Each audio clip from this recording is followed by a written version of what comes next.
حسبنا الله ونعم الوكيل، نعم المولى ونعم النصير. أعوذ بالله من الشيطان الرجيم. بسم الله الرحمن الرحيم. الحمد لله رب العالمين. الحمد لله الذي أحصى كل شيء عددا وجعل لكل شيء أمدا وقدر كل شيء تقديرا. ثم الصلاة والسلام على النبي الأمي العربي القرشي الهاشمي المكي المدني الأبتحي التهامي العبد المؤيد والرسول المسدد المصطفى الأمجد المحمود الأحمد حبيب إله رب العالمين أبي القاسم محمد.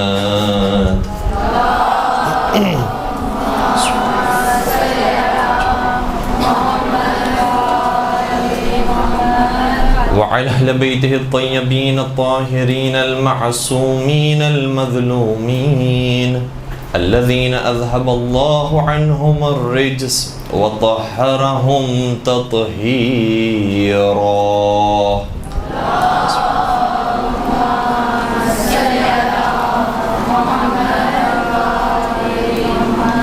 ولعنة الله على أعدائهم أجمعين.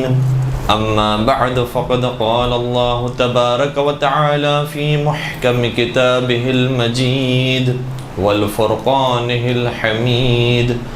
بسم الله الرحمن الرحيم. وسارعوا إلى مغفرة من ربكم وجنة عرضها السماوات والأرض أعدت للمتقين الذين ينفقون في السراء والضراء والكاظمين الغيظ والعافين عن الناس والله يحب المحسنين. درود پڑھ دیجئے محمد و آل محمد.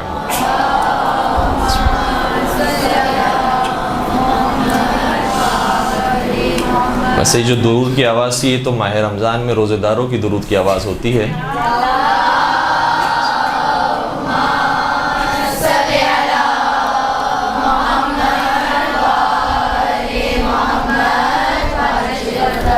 اور ویسے تو 4 شوال سے 9 شوال تک روزے رکھنا مستحب تاکیدی ہے، تو یقیناً بہت سارے یہاں پر خواتین ہوں گی کہ جن کے روزے بھی ہوں گے.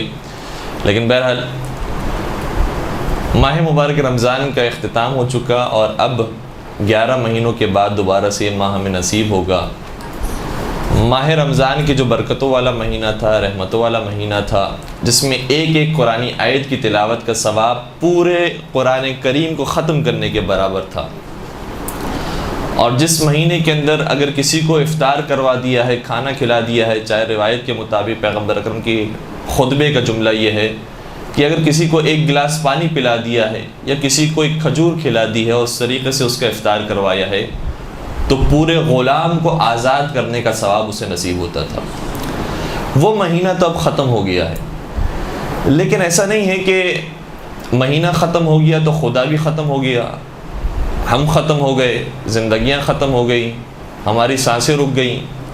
زندگی ابھی بھی جاری و ساری ہے، خدا باقی ہے، زمین و آسمان باقی ہے، اور ہمارا نامہ اعمال بھی ابھی بھی کھلا ہوا ہے. اور یہ نامہ اعمال کھلا رہے گا اس وقت تک جب تک انسان کو موت نہیں آ جاتی. اور خدا کا یہ لاکھ احسان ہے کہ ہمیں یہ والا ماہ رمضان تو نصیب فرمایا، لیکن اب نہیں معلوم کہ اگلا ماہ رمضان نصیب ہوتا یا نہیں ہوتا. خدا سے دعا یہی ہے کہ انشاءاللہ اگلا ماہ رمضان بھی نصیب ہو، اور اسی طریقے سے ہم ماہ رمضان میں ہر مرتبہ اعمال اور عبادتیں انجام دیتے رہیں. لیکن کوئی گارنٹی نہیں ہے، لہٰذا یہ جو اعمال کا سلسلہ ماہ رمضان میں ہم نے شروع کیا تھا، تلاوت قرآن کریم کا سلسلہ جو شروع کیا تھا، لوگوں کو افطار کروانے کا سلسلہ شروع کیا تھا، بھوک اور پیاس برداشت کر رہے تھے اور ہم نے روزے رکھے تھے، گرچہ وہ روزے واجب تھے اور اب واجب نہیں ہیں، لیکن روزے حرام تو نہیں ہو گئے، نمازیں حرام تو نہیں ہو گئی ہیں، دوسروں کو کھانا کھلانا حرام تو نہیں ہو گیا ہے۔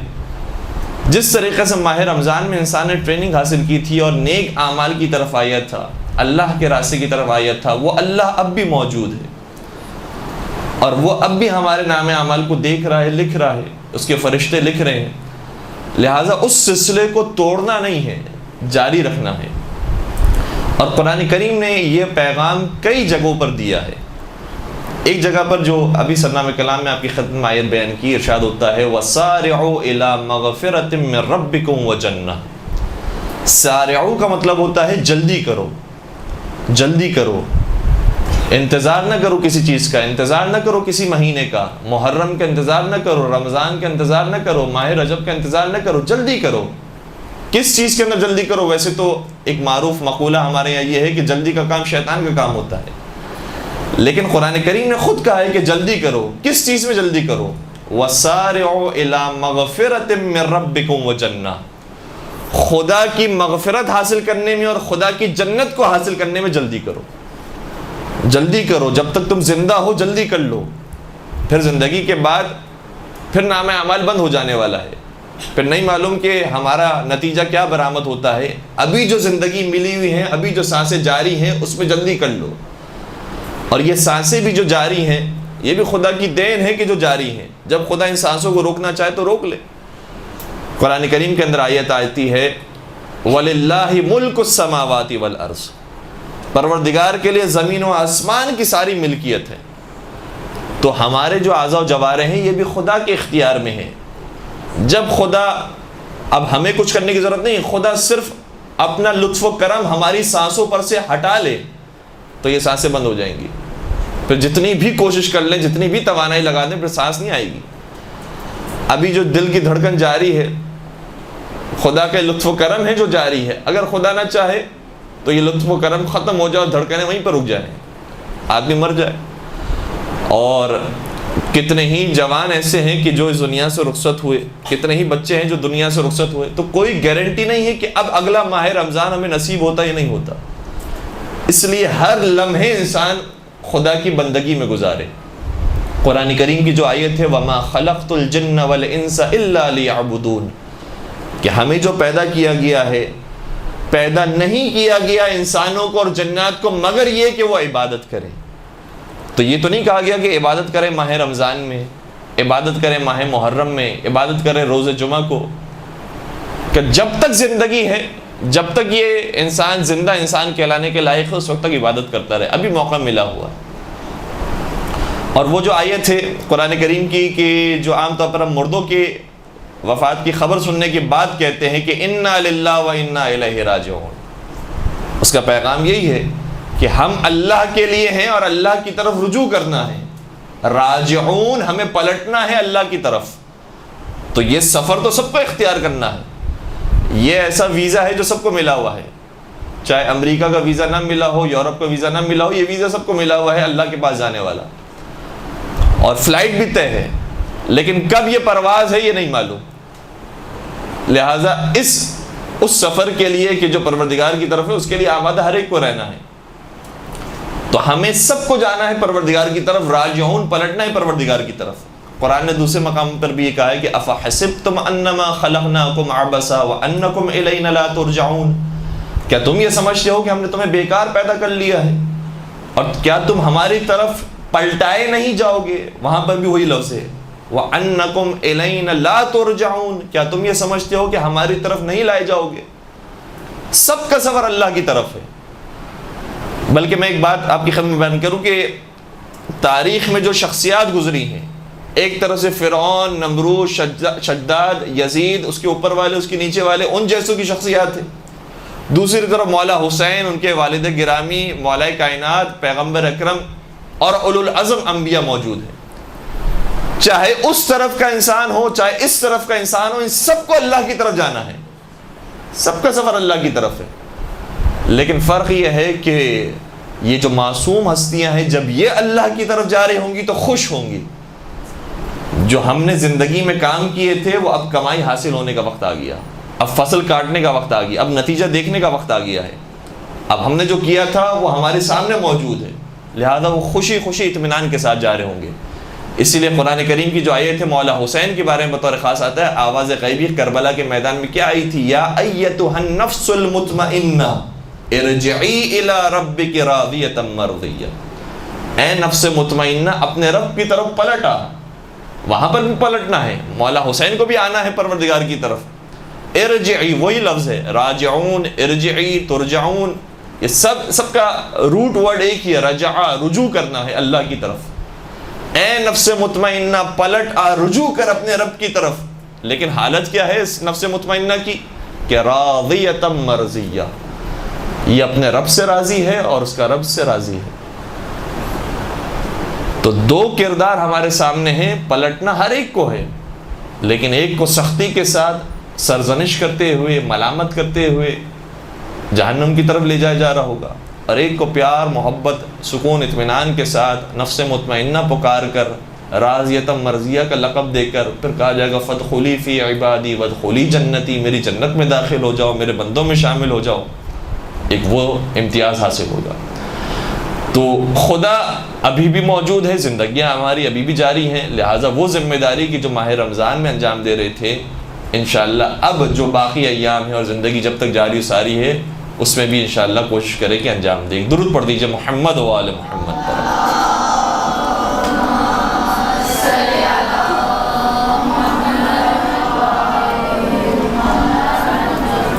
اور وہ دعا کہ جو چوتھے سرکار امام زین العابدین علیہ الصلوۃ والسلام کی دعا ہے جو صحیفہ سجادیہ کے اندر موجود ہے. صحیفہ سجادیہ کے بارے میں آپ جانتے ہیں, مجھ سے بہتر جانتے ہیں کہ 75 دعائیں تھیں کہ جو امام سجاد سے ہم تک پہنچی تھیں, لیکن آج وہ 75 کے بجائے 54 دعائیں ہیں کہ جو ہمارے پاس موجود ہیں, یعنی 54 دعائیں. 75 میں سے 54 دعائیں ابھی ہمارے پاس موجود ہیں. ان 54 میں سے 2 دعائیں ایسی ہیں کہ جو ماہ رمضان کے بارے میں تھی. استقبال ماہ رمضان کی دعا, وداع ماہ رمضان کی دعا, اور ایک دعا وہ ہے کہ جو عید الفطر کی دعا ہے.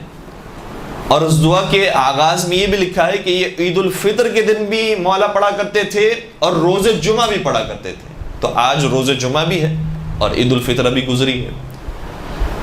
وہ جو دعا ہے اس کے اندر مسلسل مولا پروردگار سے اس طریقے سے پکار رہے ہیں کہ جیسے ماہ رمضان ابھی جاری ہو, یا گویا یہ شب قدر کی دعا ہو. کوئی فرق نہیں آیا کہ اب شوال شروع ہو گیا ہے تو اب شب قدر کا انداز انسان کا ختم ہو جائے, اب وہ جو تڑپ تھی اور وہ جو مناجات کا انداز تھا وہ ختم ہو گیا. نہیں, ویسی دعا ہے کہ جیسی ماہ رمضان میں ہوتی تھی. اس کا آغاز اسی طریقے سے ہو رہا ہے کہ یا من یرحم من لا یرحمہ العباد وَيَا مَن يَقْبَلُ مَال مَن لَا تَقْبَلُهُ الْبِلَادِ, اے وہ ذات کہ جو اس پر رحم کھاتی ہے جس پر کوئی اور رحم نہیں کھاتا. ذرا انسان کے پاس طاقت آ جائے یا کوئی کسی کا حسد پیدا ہو جائے تو چاہے اپنے ہی کیوں نہ ہو پھر رحم کھانے کے لیے تیار نہیں ہوتے, پھر کوئی مدد کرنے کے لیے تیار نہیں ہوتا. صرف پروردگار کی ذات ایسی ہے کہ چاہے فرعون جیسا ہی انسان کیوں نہ ہو اس کو بھی مہلت دیتا ہے, اس کو بھی زندگی دیتا ہے. اور پھر آگے جا کر یہی مولا نے ارشاد فرمایا ہے, فرمایا عادتک الاحسان, اے خدا تیری عادت ہے کہ تو احسان کرتا ہے. اور کس پر احسان کرتا ہے؟ الی المسیئین, گنہگاروں پر احسان کرتا ہے.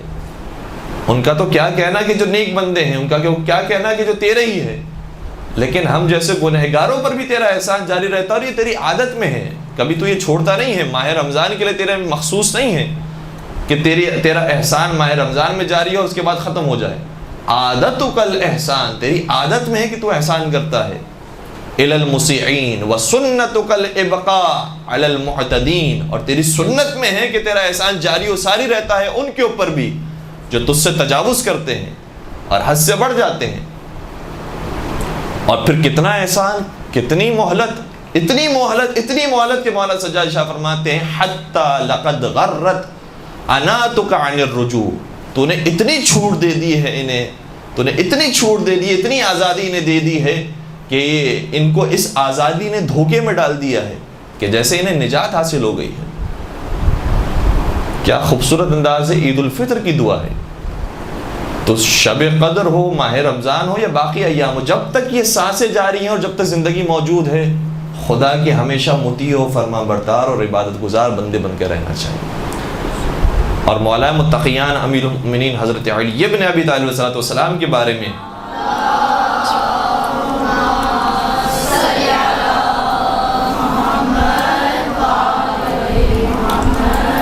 جب ان کی کنیز سے معلوم کیا گیا کہ تم نے علی مرتضیٰ کو کیسا پایا، تو انہوں نے یہی سوال کیا تھا کہ میں تمہیں تفصیل سے کھول کر بتاؤں کہ کیسے تھے علی مرتضیٰ گھر کے اندر، یا تمہیں مختصر بیان کروں؟ تو کہا مختصر بیان کرو۔ کہنے لگی کہ بس علی مرتضیٰ کے بارے میں مختصراً یہ سن لو کہ علی مرتضیٰ کا ماہ رمضان اور ماہ شوال ایک جیسا ہوتا تھا، کوئی فرق نہیں ہوتا تھا۔ جیسے ماہ رمضان میں عبادت گزار تھے، ویسے ہی ماہ شوال کے اندر بھی تھے۔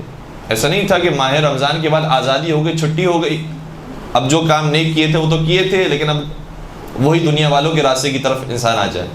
جیسے ماہ رمضان میں تھے ویسے ماہ شوال میں تھے، اور ساری زندگی ایسے گزاری انہوں نے۔ تو یہ جو ایام اب شروع ہو رہے ہیں اور اس کے بعد سے جو رہیں گے ماہ رمضان تک، اس میں بھی اسی اسپرٹ کے ساتھ کہ جس طریقے سے پروردگار ماہ رمضان میں ہمیں تحفے تحائف دیتا تھا اور اپنی رحمتوں کی بارش کرتا تھا، اب بھی وہ رحمتوں کی بارش میں کمی نہیں آئی۔ یہ تو اس لیے ایک مہینہ آیا تھا کہ چلیں کسی بہانے سے انسان خدا کے حضور آ جائے۔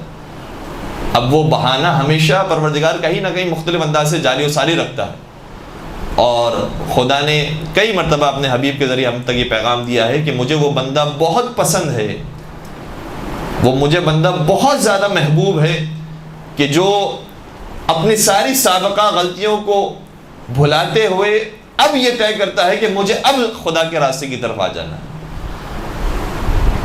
اور اب مجھے اپنی جو سابقہ غلطیاں ہیں اسے درست کرنا ہے، اور اب مجھے جو زندگی ہے وہ خدا کے راستے کی طرف گزارنی ہے، کیونکہ اور کوئی چارہ نہیں ہے۔ جانا سب کو اللہ کی طرف ہے، آئے اللہ کی طرف سے تھے، جانا اللہ کی طرف ہے، تو اور کوئی چارہ نہیں، کوئی راستہ نہیں ہے سوائے یہ کہ اللہ کی طرف رجوع کیا جائے اور خدا ہی سے لو لگائی جائے۔ پیغمبر اکرم حضرت محمد مصطفیٰ صلی اللہ علیہ وآلہ وسلم ارشاد فرماتے ہیں،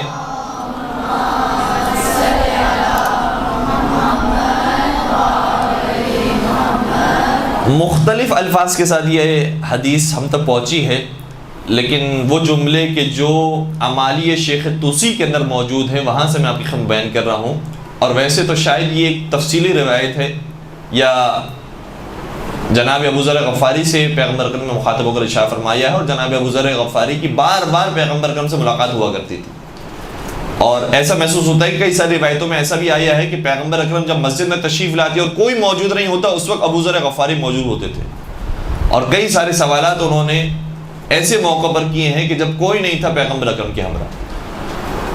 ایک شاید ایسی موقع ہوگا کہ پیغمبر اکرم نے ابو ذر غفاری سے ارشاد فرمایا، یا ابا ذر اغتنم خمسا قبل خمس، اے ابو ذر 5 چیزوں کو غنیمت شمارو، 5 چیزوں سے آنے سے پہلے غنیمت سمجھو، ابھی یہ چیزیں تمہارے پاس موجود ہیں، لہٰذا ان 5 چیزوں کو غنیمت سمجھو 5 چیزوں کے آنے سے پہلے۔ کون سی چیز؟ فرمانے لگے شبابک قبل حرمک، اپنی جوانی کو غنیمت سمجھو قبل اس کے کہ بوڑھے ہو جاؤ۔ ابھی طاقت ہے، ہمت ہے، ذہن کام کر رہا ہے، بیماریاں نہیں لگی ہوئی ہیں، وقت موجود ہے، جتنا کام کر سکتے ہو ابھی کر جاؤ، اس کے بعد میں بوڑھے ہونے کے بعد پھر یہی کہتے رہو گے کہ اب کہاں طاقت رہی، اب کہاں وہ صلاحیت ہے، اب تو ہم بیمار رہتے ہیں، کہاں کام کر سکتے ہیں۔ اور عجیب بات یہ بھی ہے، روایتوں کے اندر کئی جگہوں پر یہ بھی آیا ہے کہ اگر بوڑھا عابد عبادتیں کرتا ہے تو چاہے وہ زندگی بھر دن و رات عبادت کرے، اگر کوئی جوان عابد 2 رکعتی نماز پڑھ لیتا ہے، وہ 2 رکعتی نماز جوان کی اس بوڑھے عابد سے افضل ہوتی ہے، اس بوڑھے عابد کی دن و رات کی عبادتوں سے افضل ہوتی ہے۔ تو جوانی میں انسان اللہ کی طرف آ جائے، یہ کیا ہی بہتر ہے، ابھی طاقت موجود ہے، کتنے ہی کام ایسے ہیں کہ جو اللہ کے لیے کیے جا سکتے ہیں۔ اور اب انشاءاللہ جو اس درس کے بعد جو دوسرا درس ہوگا وہ اسی تقریباً موضوع پر بھی ہوگا کہ آج کے ماحول کے اندر ہماری کیا کیا ذمہ داریاں بنتی ہیں اور کیا کیا ہم کر سکتے ہیں۔ تو فرمانے لگے اے ابو ذر جوانی کو غنیمت سمجھو بوڑھے ہونے سے پہلے، پھر فرمانے لگے اے ابو ذر صحت کو غنیمت سمجھو بیماری سے پہلے، کیونکہ بیمار ہونے کے بعد آدمی بہت کچھ سوچ رہا ہوتا ہے کہ اگر میں کاش صحت مند ہوتا تو یہ کام بھی کر لیتا وہ کر لیتا، لیکن جب صحت مند ہوتا ہے تو پھر وہ کام نہیں کرتا۔ غنیمت سمجھو ابھی جب صحت موجود ہے تو کام کر لو۔ پھر فرمایا اور دولت کو غنیمت سمجھو قبل اس کے کہ غربت آ جائے۔ ابھی پیسے موجود ہیں، کسی کی مدد ہو سکتی ہے، کسی کو پیروں پہ کھڑا کیا جا سکتا ہے، کسی کی شادی کروائی جا سکتی ہے، کسی کو موقع پر پیسے دیے جا سکتے ہیں، ابھی دے دو قبل اس کے کہ پیسے تمہارے پاس بھی باقی نہ رہے، نہ تم کسی کی مدد کر سکو گے، نہ تمہاری وہ مال مدد کر سکے گا۔ اور پھر دو باتیں بیان فرمائی، اور اے ابو ذر فارغ وقت اور فرصت کو غنیمت سمجھو قبل اس کے کہ مصروف ہو جاؤ۔ اور واقعی جب مصروفیت بڑھ جاتی ہے اور اس زمانے میں مثال کے طور پر جہاد پر چلا گیا انسان، جنگ پر چلا گیا ہے، تو پھر اب وہ وقت نہیں ہے کہ جو شہر کے اندر رہ کر کام کر سکتا ہے وہ کر سکے، گھر کے اندر جو کام کر سکتا ہے وہ کر سکے۔ تو جب فرصت کا وقت ہے اس کو وقت کو ضائع نہ کرو۔ یہاں پر تو چلے خواتین موجود ہیں، مجھے نہیں معلوم کہ کتنا شوق ہے، لیکن آج کل فٹ بال کا سیزن آیا ہوا ہے تو لوگ اس میں اپنا وقت کو ضائع کر رہے ہیں۔ صحیح ہے، تھوڑی دیر کے لیے دیکھنے میں حرج بھی نہیں ہے۔ یہ بھی روایتوں کے اندر آیا ہے کہ مومن کو چاہیے کہ حلال لذات کو حاصل کرے تاکہ اس میں ہمیشہ ایک سکون، ایک شادابی کی کیفیت باقی رہے، تاکہ وہ دوسرے کام بھی کر سکے۔ لیکن اس کا یہ مطلب ہی نہیں کہ سارا وقت اتنا انسان فٹ بال دیکھتا رہے کہ فٹ بال دیکھ دیکھ کر تھک جائے اور پھر کہے کہ اب آرام کرنا ہے۔ تو پہلے بھی آرام تھا، اب بھی آرام ہے۔ تو فٹ بال ہو یا دوسرے جو ایکٹیویٹیز ہیں وہ انسان کرے اس لیے تاکہ جو دوسرے اہم کام ہے اس کو انجام دے سکے، نہ یہ کہ اسی میں اتنا ملوث ہو جائے، اتنا لگ جائے کہ وہی کر کے تھک جاتا ہے انسان کہ اب دوسرا جو ہے وہ انسان کو سکون حاصل کرنا ہے اور نیند کرنی ہے، پھر دوبارہ کھڑے ہو کر جب اٹھے گا تو پھر یہ کام کرنا ہے۔ تو ابھی جو فارغ وقت ہے انسان اس کو غنیمت سمجھے قبل اس کے کہ مصروفیت شروع ہو جائے۔ اور آخری بات بیان فرمائی وَحَيَاتُكَ قَبْلَ مَوْتِكَ، اور زندگی کو غنیمت سمجھو قبل اس کے کہ موت آ جائے۔ کتنے ایسے تھے جو ماہ رمضان میں ہم موجود تھے اور وہ موجود نہیں تھے، اس دنیا سے رخصت ہو گئے، لیکن وہ ہمیشہ ہمارے ساتھ ہوا کرتے تھے۔ ان کے لیے ہم نے فاتحہ پڑھ لی ہے، ان کے لیے ہم نے ایصال ثواب کی مجلس رکھ لی، ان کے لیے نماز وحشت قبر پڑھ لی، اب ہمارے درمیان نہیں، نامہ اعمال بند ہو گیا۔ اب ان کی زبان پر بھی وہی جملے ہوں گے جو مرنے کے بعد شاید ہماری زبان پر بھی ہوں، کیونکہ قرآن کریم کی آیت ہے کہ یا لیتنی کنت ترابا، اے کاش میں خاک ہوتا۔ البتہ یہ جملہ قرآن کریم نے جو ذکر کیے ہیں وَيَقُولُ الْكَافِرُ يَا لَيْتَنِي كُنْتُ تُرَابًا، اس کی تفسیر کے اندر یہ آیا ہے کہ کافر یہ کہیں گے قیامت کے میدان میں کہ کاش میں ترابی ہوتا۔ اور روایت کا جملہ یہ ہے کہ ترابی کا مطلب یہ ہے کہ جب ابو تراب والوں کو دیکھیں گے اور دیکھیں گے کہ ابو تراب والے سب کے سب جنتی ہو گئے ہیں اور شفاعت پا گئے ہیں، تو اس وقت یہ کہیں گے کہ کاش میں بھی ابو ترابی ہوتا اور کاش میں بھی جنتی ہوتا۔ درود پڑھ دیجئے محمد و آل محمد پر۔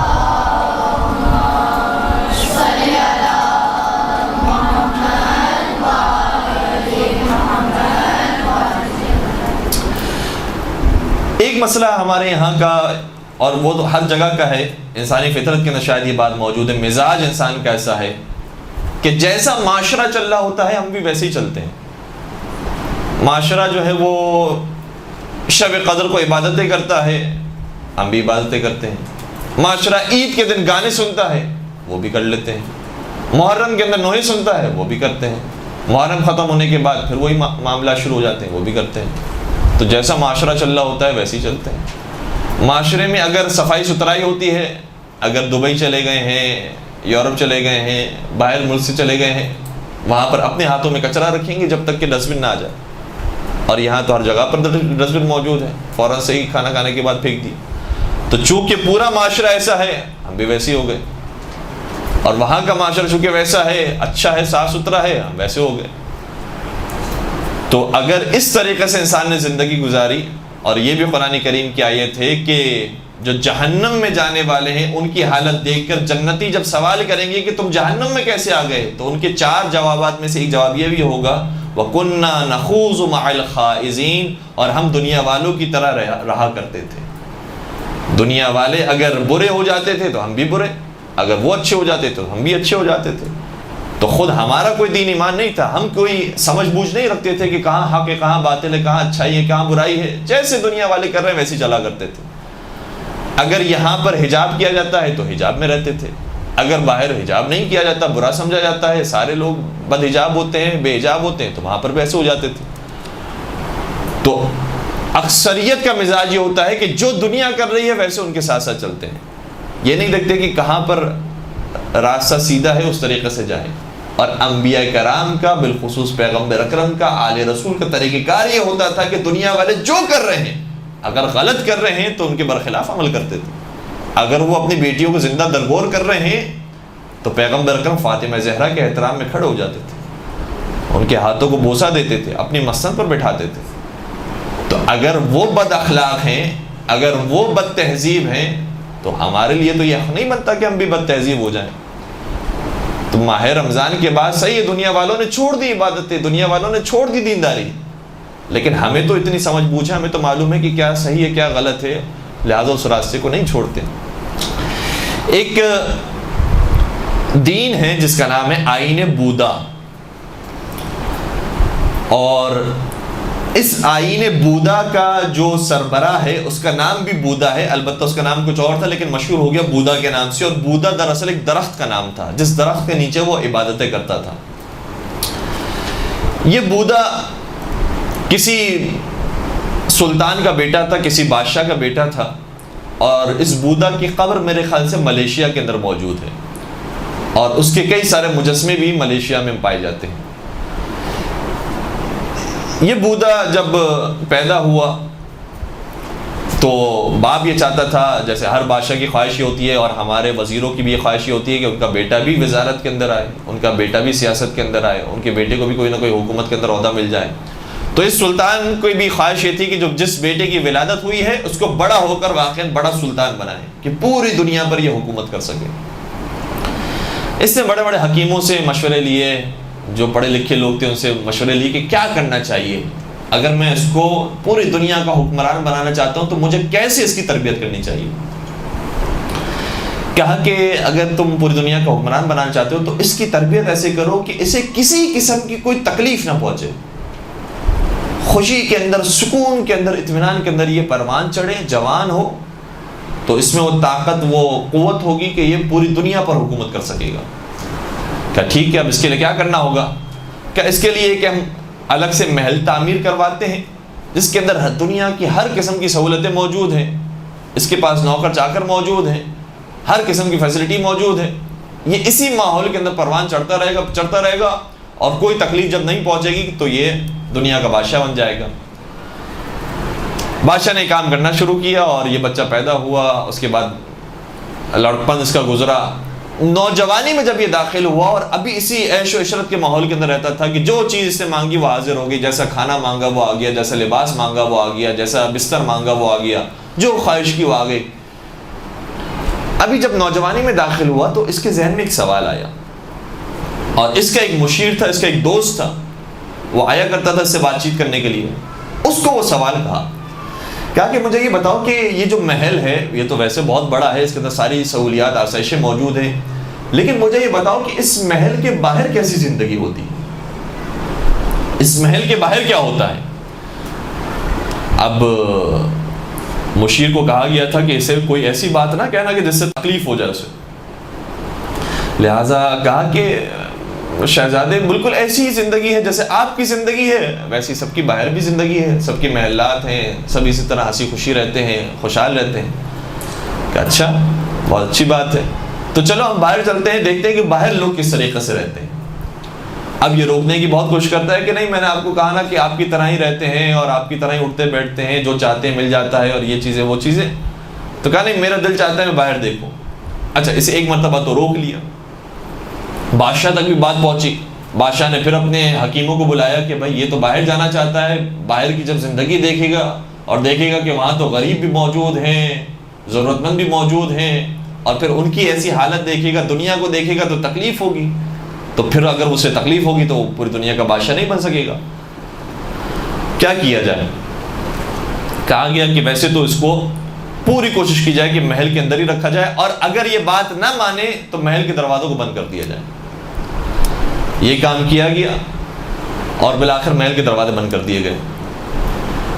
اتفاق ایسا ہوا کہ جب محل کے اندر کوئی بھی موجود نہیں تھا یا سب سوئے ہوئے تھے، اس وقت یہ شہزادہ چپکے سے باہر نکل جاتا ہے، اور جیسے ہی گھر سے باہر قدم رکھتا ہے تو کیا دیکھتا ہے کہ فقیروں کی قطاریں موجود ہیں، چھوٹے چھوٹے بچے ہیں جن کے پاس صحیح لباس نہیں ہے، سونے کے لیے صحیح جگہ نہیں ہے، پینے کے لیے صحیح پانی نہیں ہے، کتنے ایسے بوڑھے ہیں کہ جو کرا رہے ہیں، تکلیف کے اندر ہیں، اور آگے بڑھتا ہے دیکھتا ہے گندگی موجود ہے، یہاں تو کھانے کے لیے صحیح چیزیں نہیں ہیں۔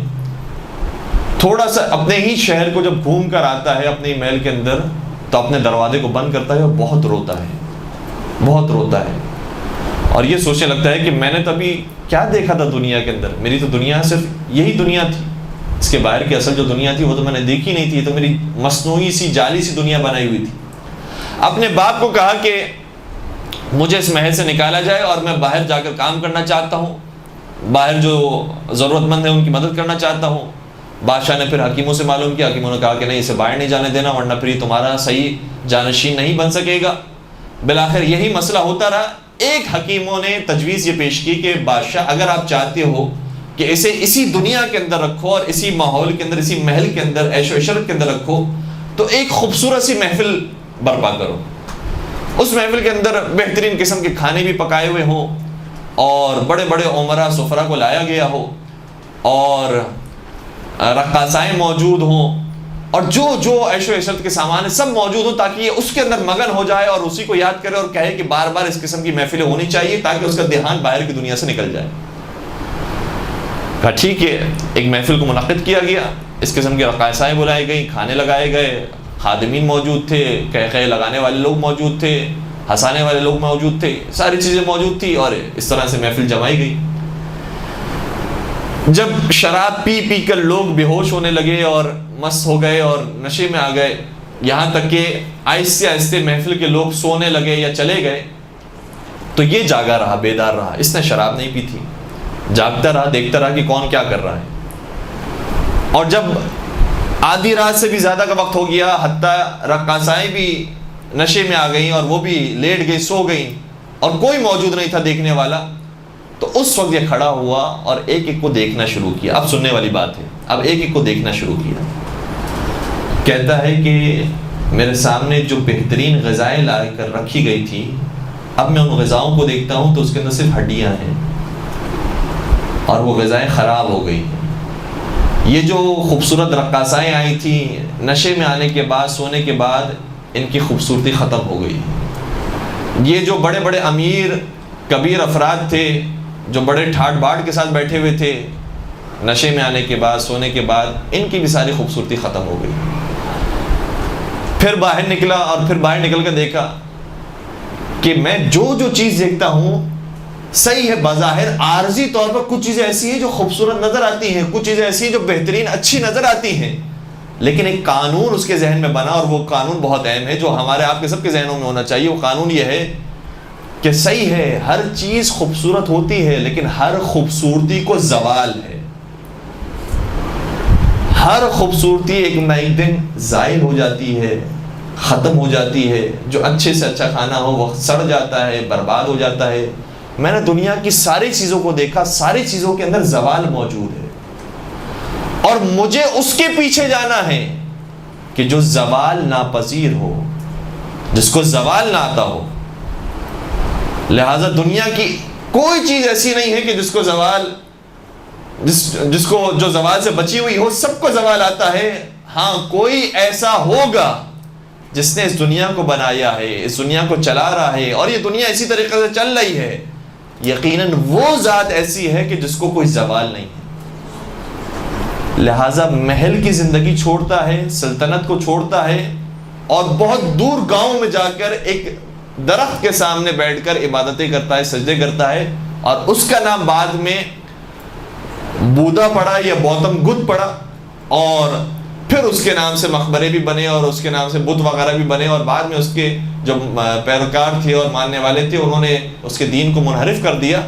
لیکن خود اس کا جو نظریہ تھا، البتہ اس کے اندر بہت سارے نظریات منحرف بھی ہو سکتے ہیں، انحرافی نظریات بھی ہو سکتے ہیں، مگر جو اس کے بنیادی نظریات میں سے تھا کہ جس کی وجہ سے اس کی پوری زندگی تبدیل ہو گئی، وہ زندگی کی تبدیلی کی وجہ یہ تھی کہ اس نے دنیا کی ہر چیز کو دیکھ لیا کہ ہر لذیذ چیز اور ہر بہترین اور خوبصورت چیز کو زوال حاصل ہے، کوئی بھی چیز ایسی نہیں ہے جو لازوال ہو سوائے ایک ذات کے، لہٰذا پوری دنیا کو چھوڑ دیا اور اس لازوال کی عبادت کرنا شروع کر دی۔ یہ جو فلسفہ ہے زندگی کا، یہ مسلمانوں کے اندر بھی ہے، قرآن کریم کا دیا ہوا فلسفہ ہے کہ دنیا کی ہر چیز فانی ہے سوائے ذات پروردگار کی۔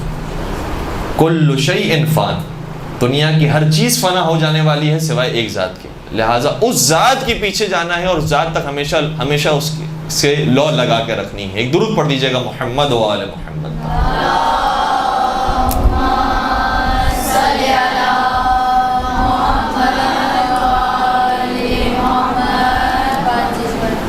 اور ہر انسان کی زندگی میں پریشانیاں ہیں، ہر انسان کی زندگی مشکلات ہیں۔ ایسا نہیں ہے کہ کوئی یہ کہے کہ نہیں میری زندگی میں زیادہ پریشانیاں ہیں، فلاں کی زندگی اچھی ہے، خوبصورت ہے، وہ اچھے طریقے سے زندگی گزار رہا ہے۔ امیر انسان ہو، مشہور انسان ہو، بظاہر باعزت انسان ہو، با منصب انسان ہو، ہر انسان کی زندگی میں پریشانیاں ہیں۔ بلکہ اب تو شاید شریف خاندان پر زیادہ پریشانیاں ہیں، چاہے آپ وہ اسمی شریف لیں یا مانوی شریف لیں،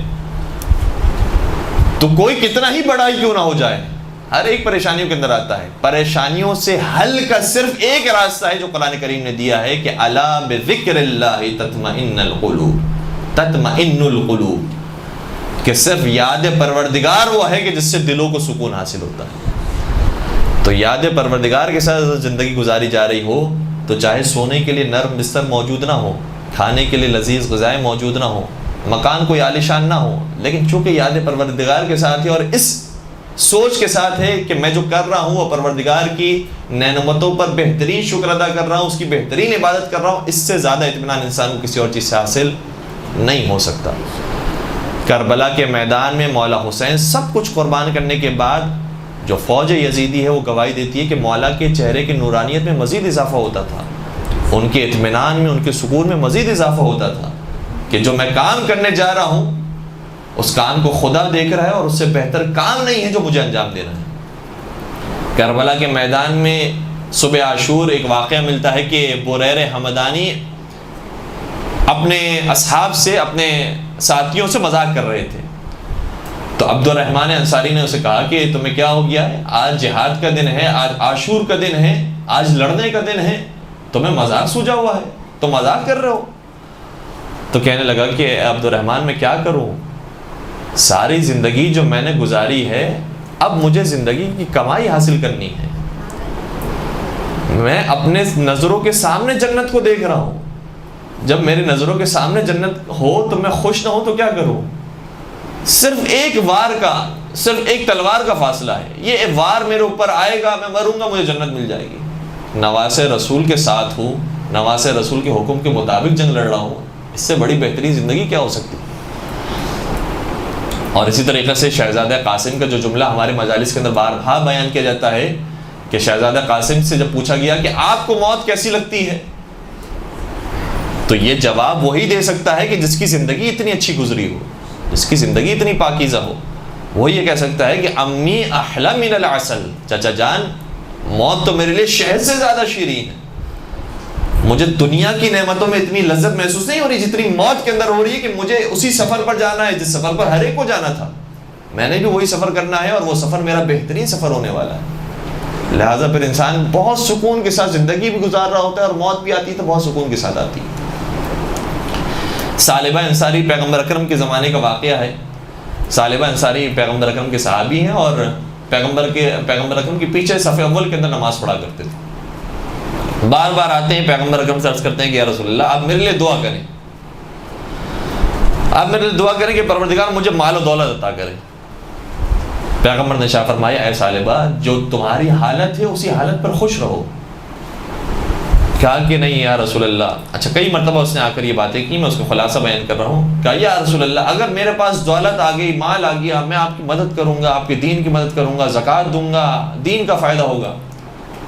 دیکھیں اپنی دنیا کو حاصل کرنے کے لیے بہت سارے لوگ دین کو استعمال کرتے ہیں کہ یہ کام ہو جائے تو میں دین کو حاصل کروں گا، اور کئی ساری مثالیں، ایک چھوٹی سی مثال ہمیں آئی ذہن میں تو آپ کی خدمت بیان کریں. ہمارے جو سوالات آتے ہیں کبھی کبھار، اس میں سے ایک سوال ایک صاحب نے یہ بھی کیا تھا کہ میں اس لیے دوسری شادی کرنا چاہتا ہوں کیونکہ سنت رسول ہے، کیونکہ پیغمبر اکرم نے اتنی ساری شادیاں کی تھی، اس لیے میں بھی اس سنت کو ادا کرنا چاہتا ہوں. تو سہارا اسی سنت کا، سہارا اسی دین، حدیث، قرآن کا، اسلام کا سہارا لیا جاتا ہے، لیکن کام جو ہے وہ انہیں اپنا نکلوانا ہوتا. سالم انصاری نے کہا کہ آپ میرے لیے دعا کریں تاکہ خدا مجھے مال و دولت عطا کرے، میں اس کو دین کے راستے میں خرچ کروں گا. پیغمبر نے ارشاد فرمایا قلیل مال کہ جس کے اوپر تم شکر ادا کرو، اس کثیر مال سے بہتر ہے جس پر کفر کرو. کہا کہ یا رسول اللہ نہیں، میں ایسا نہیں کروں گا، میں شکر کروں گا، اس سے مدد کروں گا. پیغمبر اکرم نے اس کے اصرار کو دیکھتے ہوئے دعا کر دی، پروردگارا سالم انصاری کو مال و دولت عطا فرما. کچھ ہی دن گزرے تھے یا اسی دن کا واقعہ ہے کہ کسی ان کے عزیز کا انتقال ہوا. البتہ روایتیں اس کے اندر مختلف بھی ہیں. کسی عزیز کا انتقال ہوا اور اس عزیز کی میراث انہیں نصیب ہوئی، اور اس میراث سے انہوں نے ایک جانور خریدا، گوسفند خرید لیا. اس گوسفند کو چرانا شروع کیا. ایسے ایسے اس گوسفند سے زاد و ولد ہوا، تعداد بڑھنا شروع ہوئی، اور 1 سے 2، 2 سے 3 ریوڑ کی شکل اختیار کر گیا. وہ سالم انصاری کے جو روزانہ پیغمبر اکرم کے پیچھے ہر نماز کو ادا کرتا تھا اور صف اول میں کھڑا رہتا تھا، اب اس کا جب کاروبار شروع ہو گیا تو نمازوں میں نہیں آتا تھا. جماعت نماز پڑھنا چھوڑ دی، صف اول میں بیٹھنا چھوڑ دیا.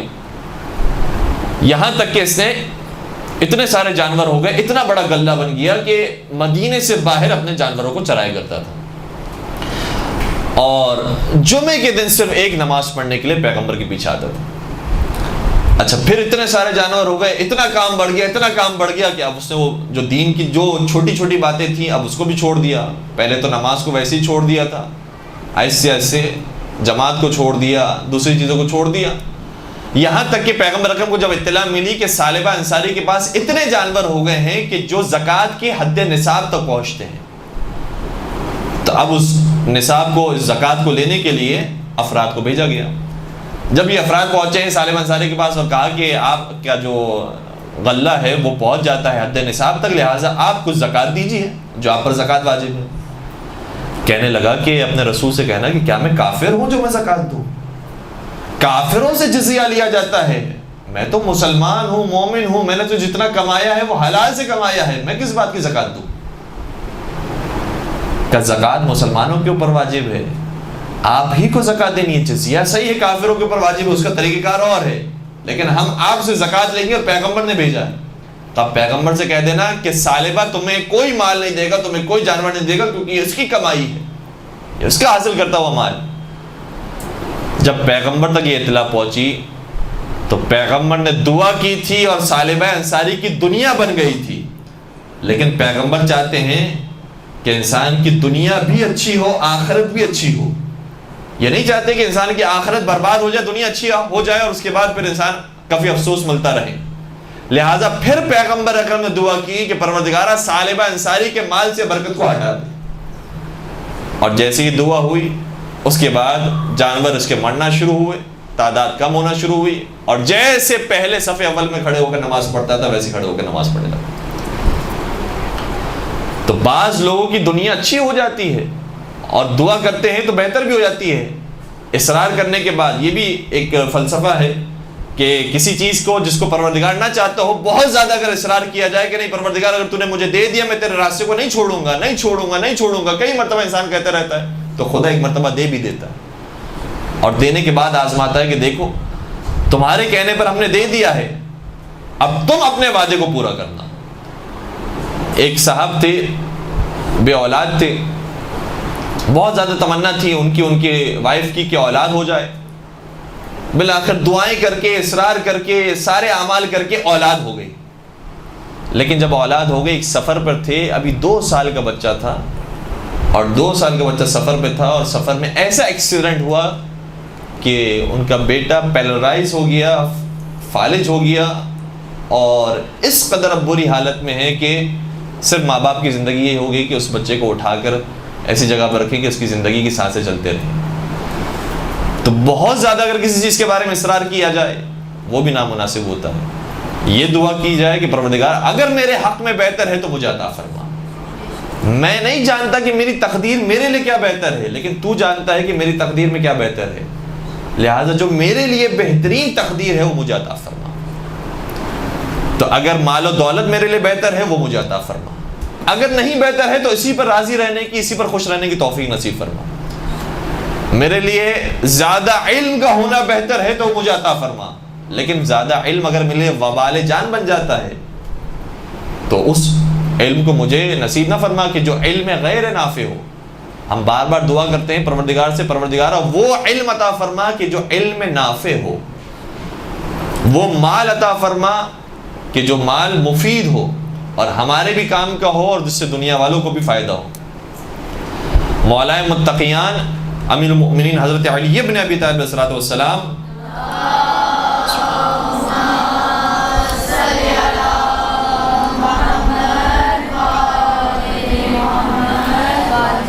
ان کی زندگی کے اندر کئی مرتبہ ایسے موقع آیا ہے کہ کھانے کے لیے کچھ موجود نہیں تھا.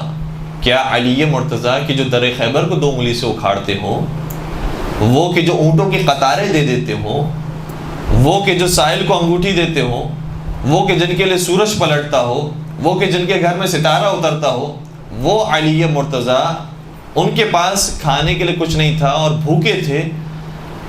تو انہوں نے بھی اس طریقے سے کام کیا ہے اور زندگی کے چرخے کو گھمایا ہے کہ دیکھا کہ جب بہت زیادہ بھوک لگ رہی تھی اور گھر میں کچھ موجود نہیں تھا، ایک خاتون کو دیکھا کہ جو پانی نکالنے کی کوشش کر رہی تھی. چونکہ پرانا زمانہ ہے، کنویں سے ڈول نکالا جاتا تھا، پانی نکالا جاتا تھا. اس خاتون سے کہا کہ کیا تمہیں کسی مدد کی ضرورت ہے؟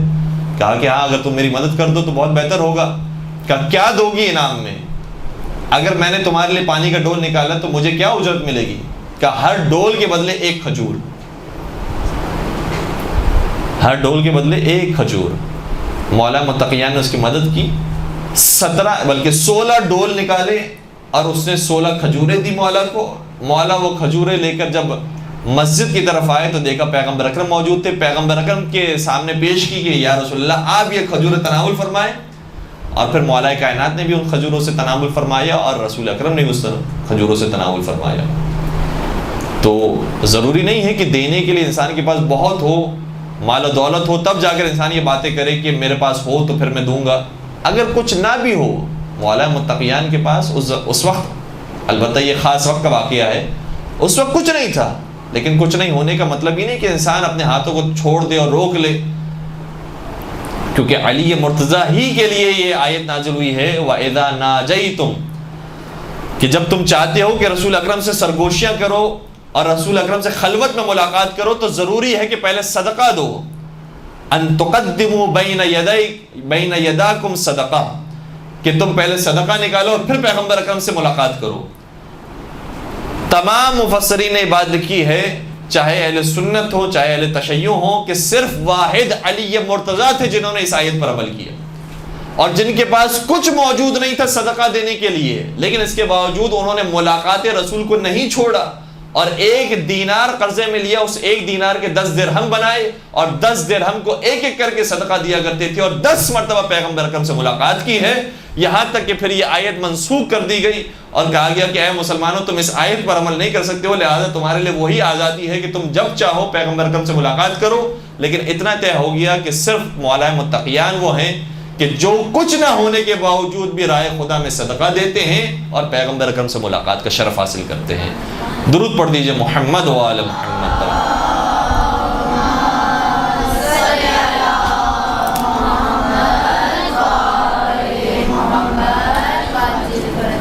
پروردگار سے دعا کرتے ہیں کہ پروردگار ہمیں سیرت محمد و آل محمد پر چلنے کی توفیق نصیب فرما. محبت آل محمد سے، محمد و آل محمد سے ہمارے دلوں کو سرشار فرما. شفاعت محمد و آل محمد ہم سب کو نصیب فرما. ہمارے تمام گناہ کبیرہ و صغیرہ کی مغفرت فرما. ہمارے مرحومین کی مغفرت فرما. ہم سب کو 4 معصومین کی زیارت نصیب فرما. حج و عمرے کی سعادت سے مشرف فرما. جو پریشان المومنین ان تمام کی پریشانیوں کو دور فرما. بے اولاد مومنین کو اولاد صالح نرینہ عطا فرما. پالنے والے جو رزق کی پریشان مبتلا ان کے لیے رزق حلال عطا فرما. جو شادی کی عمر تک پہنچ چکے ہیں ان کے لیے بہترین رشتہ نصیب فرما.